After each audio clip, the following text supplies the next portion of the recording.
Welcome back.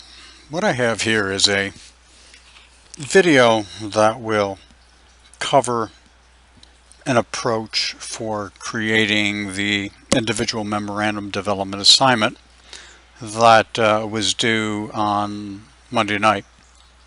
So let's take a look and discuss the thought process that is required when we do a situation analysis and likewise then the creation of a memorandum. Okay, now let's take a look at the situation we have with this particular case, if you wish. Now, again, this is the situation that appeared in the assignment itself. Now, what we'll talk about here is a very general overview, just so we know what the facts are. Again, you are the responsible person. You need to tell a group of individuals within your organization about reminding them about parking guidelines. Now, again, as we'll talk about in the next sequences, there's two. There's the day shift, swing shift, and these are reminders. These are not new. So you have to kind of remind them of these parking guidelines. And then the premise is, well, a lot of people aren't following the guidelines. So and how do we know that? Well, because there's a lack of these white stickers that are given out when you register your car. Now, there are guidelines that are unique to one group and the other group, and there's guidelines that are unique to both. So again, we have to take these into consideration. And then again, it does talk about how people should make sure that the cars are registered, and to help them along, the group, the employee relations department, if you wish, has set up a registration time frame for them to go ahead and do that. So what we're going to do next is talk a little bit about more specifics, and then we'll move into a couple of rewrites. So hang on one second and we'll talk about those. First of all, some considerations we need to take into view as we begin the preparation of this memo. Now, these same situations or considerations can be used for other memos, can be used for reports, can be used for letters, and so on, but something we have to think about. So let's look at the situation itself. What is an overview of the situation? Well, in this particular case, as you recall, we have information that we need to pass along to a select group of employees within the company we work. Now, again, this is not new information. This is a reminder of information. So, with that in mind, let's take a look. Who would be or who are the twos in this particular case? Well, some people may think that, well, this should go to all employees within the company, all staff within the company. Well, in this particular case, there are only two specific groups that need to look at this information, and that's the day shift and the swing shift employees. Therefore, the two would be day shift, swing shift employees, or something to definitely suggest that. If we were to send it to everyone else within the company, it would be unnecessary since the requirements do not pertain to them. Taking a look at who is this from? Well, this would be from you. Now, if you like, you would put your name and obviously maybe give yourself a title if you wish to do that. The subject here, again, as I mentioned a little bit ago, is that it is a reminder of parking guidelines. It is not new guidelines. It is. We need to be very specific that it is a reminder. If we say it is new, updated, anything of that nature, employees who are well aware of the guidelines will be looking for something unique and not be able to find it. Therefore, again, we need to make sure that we get the message across. It is a reminder. The opening will basically state that what follows is a reminder of the guidelines that pertain to them. The body, there are really two areas that we need to look at. Now, first of all, there are parking guidelines or information regarding parking guidelines that are unique to one group and guidelines that are unique to the other group. A third area that needs to be distinguished is the guidelines and information that relates to both of them. Now, if you outlined this situation prior to the actual draft development, you probably or should have been able to distinguish the three specific areas that the body will have to cover. Finally, the closing will be a general closing, maybe a wrap-up if you wish, and some kind of a call for an action. Now, something we really have not talked much about are the CCs, carbon copies, the BCCs, blind carbon copies, attachments, and the enclosures. For those of you who do not know, CCs are limited or available for individuals who do not need to act upon the content of the memo in this particular case, or a letter in other cases, but it is a good to know information. The people in the two, back up at the top, are the ones that have to have some kind of an action. CCs are for information only.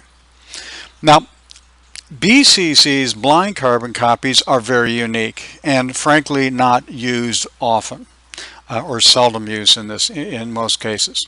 These are for individuals who have to know, but it is important that no one else knows that they know. So in an email, a memo, or a letter, if you had an individual or group that would be BCC'd, the only one or ones that would know it would be the person who initiated the from and the individual BCC themselves.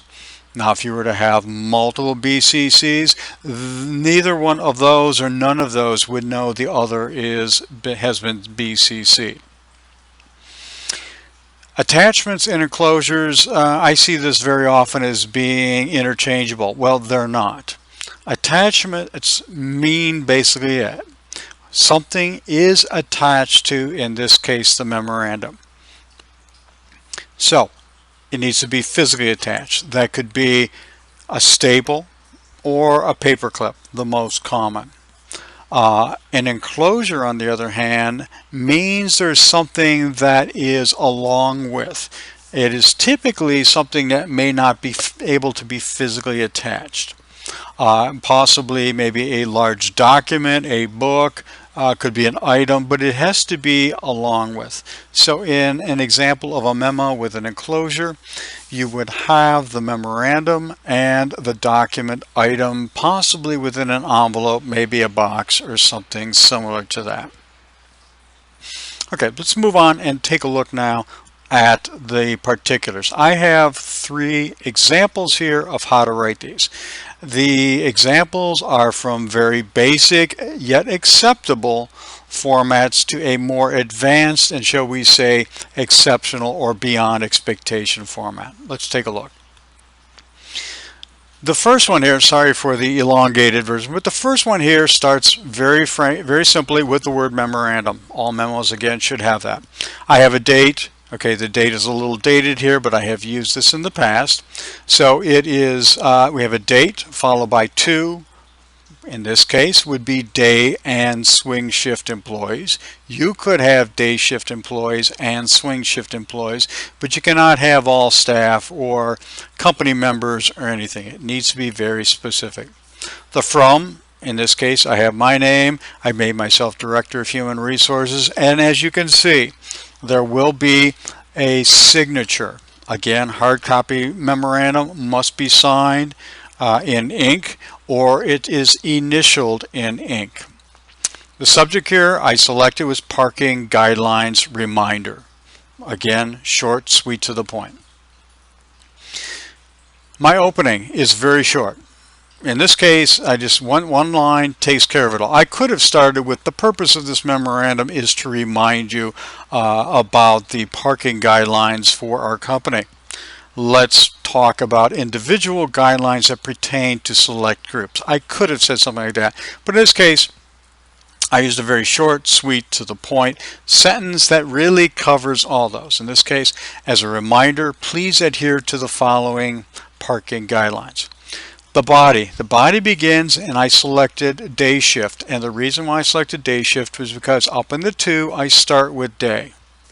If it was swing shift and day shift employees in the 2, I would have started with swing shift. But that's, again, the logical order considerations we need to think about. So I have here day shift. I'm using graphic highlighting. I have a bold header. People involved with day shift will go right there. It's very easy for them to find it, and I present the details. And it's basically day shift employees must park in, and I give the specifics. If they don't have a have not registered their cars and received the white ticket or sticker, then they will be ticketed. And then I talk about where they are forbidden to park. And at day shift employees, they may loan out their parking spaces if they don't use them. Again, that's the information from the situation that relates directly to the day shift. I move on to swing shift. I talk specifically about the information that relates specifically to day shift. Something I need you to note here is that the times. In the situation that I gave you, I did not have consistency in the way the times are presented. So, for example, here I have 3:30 p.m. And I'm making sure I have the 3:30 and the p.m. When we move down to registration, which is the third body area, this relates to both. And then I explain about how to obtain a ticket. When will tickets be handled or available?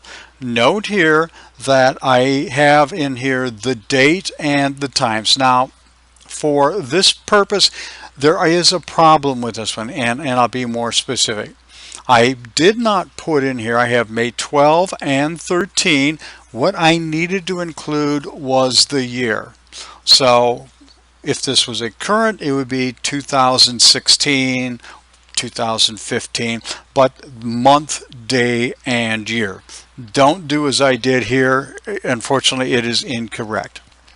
Also, again with the times, as you will see, I should have kept them consistent. I did not. I have 11:30 a.m.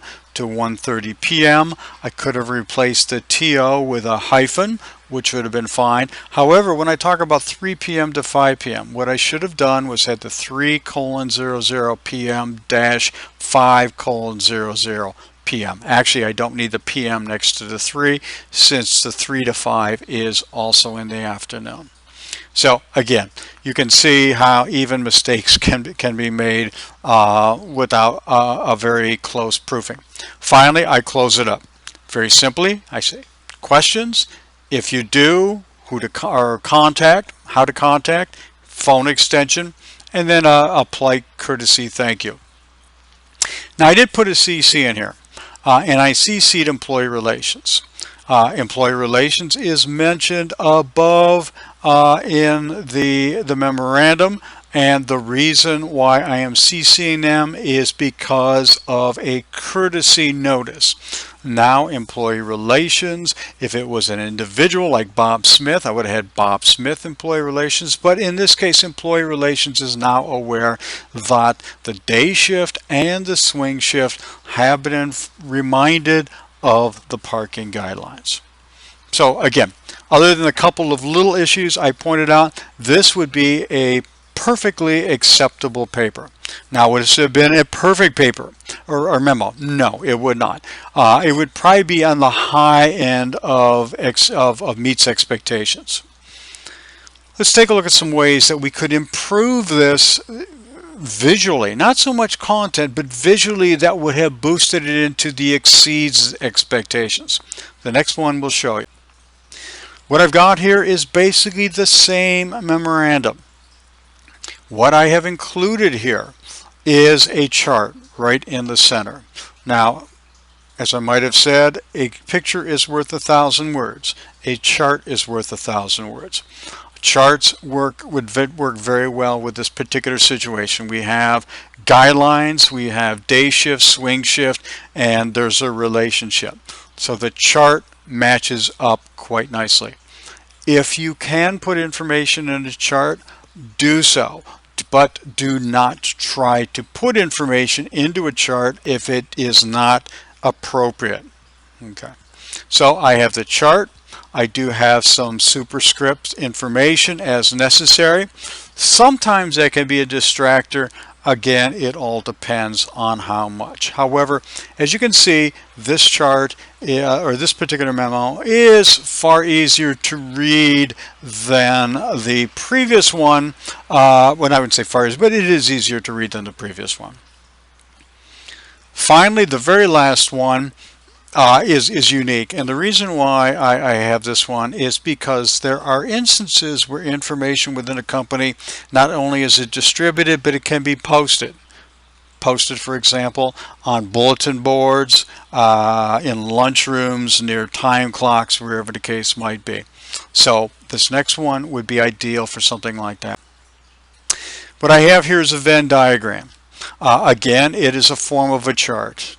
It is colorful, yes, but it is easily, hopefully, if people understand Venn diagrams, understandable. Day shift would know they have unique yellow, blue, swing shift would be unique blue, and the purple or whatever violet color in the center relates to both. Again, this would probably be more on the exceeding expectations, but again, only use this format or be more creative if, and again, if the situation allows it. Don't try to add too much to it.